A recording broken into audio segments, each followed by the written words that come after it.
So I was looking through the Summer Stars squad and I noticed that this guy was just 70k, so I thought, you know what, let's try him out. At that price, let's see if he is good value or not, because it's day one and he's already pretty cheap. And on face value, actually looks pretty good, so it'll be interesting to see how well he fares in the games today. So welcome to this 93 rated Christensen player review. If you want to improve your ultimate team and need some coins to do so, you should check out my sponsor IG Vault. There's a link to do so in the description, and if you use the code Kieran, you'll get yourself a nice little discount off your order. So this is the team we're going to use Christensen in. I have just reviewed Laporte, so if you want to check out that video, it's already up on the channel. Anyway, this guy, he's going to be in a nice back four, so hopefully he'll do a good job.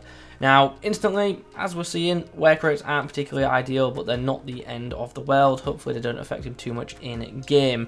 In regards to his in-game stats, defending ones are pretty damn good, especially that stand tackle stat, and his physicals are really, really nice. Very good strength and aggression, which will definitely help him out. Also, really good jumping combined with the fact he's 6'2". Aerially, I do expect him to be a bit of a beast. Very good reactions as well, and decent ball control, so that is pleasing. His agility and balance aren't the best, but they're not terrible. But I will say, at this stage of the game, we are getting a lot more mobile centre-backs now, so that is obviously not too ideal. Passing, though, looks pretty insane, to be fair. The short passing and long passing, they're excellent, so should be a really good distributor at the back. It is a shame that there's a very, very big pace split on this guy, though. The acceleration is much lower than the sprint speed, but the low attack position stat is obviously very, very good. So due to the fact I have highlighted the pretty big pace split, I think the chem style for this guy is pretty obvious. You just want to go shadow just to get that acceleration as high as you can. There's still going to be obviously a big pace split, but at least he's quicker. So I think that is just the easy chem style choice for him.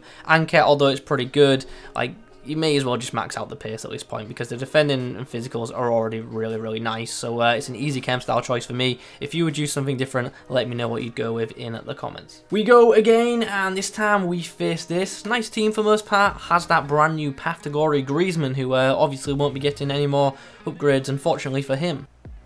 Okay, the Belgian delivers into the box. It's near post for Christensen, whose header sadly does not trouble the keeper too much.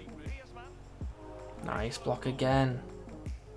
Oh, I knew the early ball was coming, that's why I cut back. But Christensen has actually been tackled there by Griezmann. Unfortunately for us, Areola quick to react. So halftime has come around, and although we are 2-0 up, we have had to do a decent bit of defending. And I have to say, Lindelof and Christensen so far feel really, really good together. Don't think so, Griezmann. I'll be taking that. Well, apparently he'll be taking it back. Nice from Christensen. Gotta say, credit to Christensen once more. Another solid outing from him. Unfortunate not to get the clean sheet, but still very, very good. As I said before, him and Lindelof are actually a really, really good partnership. Well, this is a very good team featuring 97 rated Firmino, so a big test for the defence. Firmino's going to try and come through here. Christensen cuts him off, but it's actually Firmino who, under pressure, puts the ball into touch. Ball's into the box. Christensen deals with it there. Nice. Good bit of clean up there from the CB. Oh, nice. Shot out of line there. Took a risk and it should have paid off, but apparently offside. Right, De Bruyne with the delivery to the front post. Christensen tries to get to it, but Lazaro.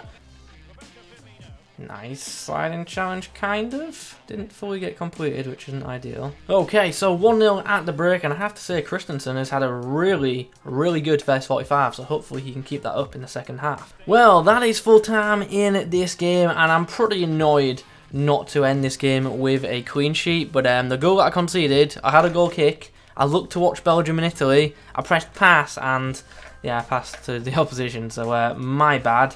But Christensen did well. I thought he was alright in that game. Did pretty solid performance. The rating really doesn't do him justice, but I thought he was alright. Few games out the way then with Christensen. What are my thoughts on this item? I'll say straight away, I think it's a very underrated card. I think 70k for this item is a very good price, and you're getting yourself a really, really good Premier League centre-back. Do I think he's top tier? No.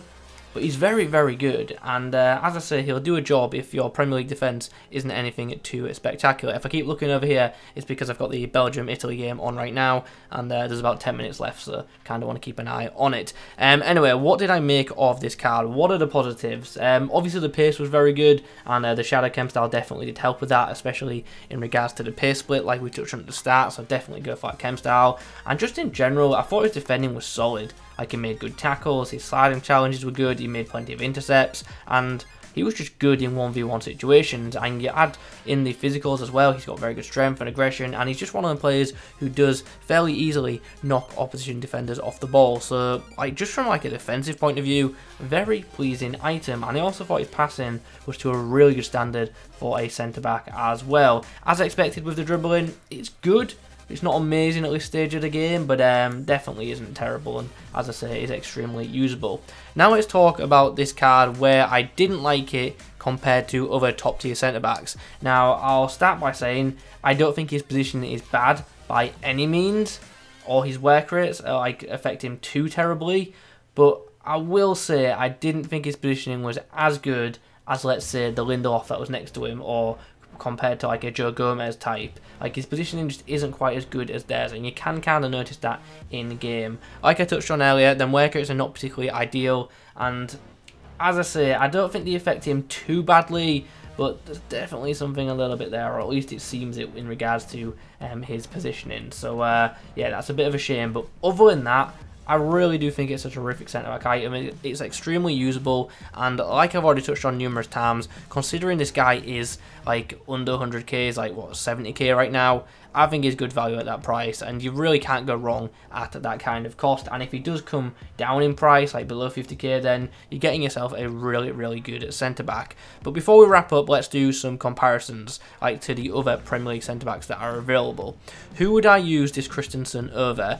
I wouldn't use him over that new Laporte, definitely wouldn't use him over that Lindelof, definitely wouldn't use him over Joe Gomez, but I would actually use him over the Path to Glory Sanchez, who he's actually like a third of the price of, which is interesting. So like, he's in like the top 5 or 6 Premier League centre-backs, so he's still very, very good, but I just feel like there are, you know, better Premier League options available. But I will say this once more, his value for money is very, very good. Like, his cost, I think, is a very good price, I really, really do, but he's just not as good as, obviously, the more meta option, so that's unfortunate. But as I say, like I've said about 50 times, 50k, 70k, sorry, really not a bad price for him, and if you can get him untradeable, definitely worth is giving a go. As I say, when upgrade packs come out, I'm going to imagine that a lot of these cards are going to drop in price at a decent margin. Anyway, I'm rambling and I've spoken for way too long, so let's wrap this video up. As per usual, I do hope you have enjoyed it. In the comments below, let me know your thoughts on the item. Subscribe to the channel if you are new,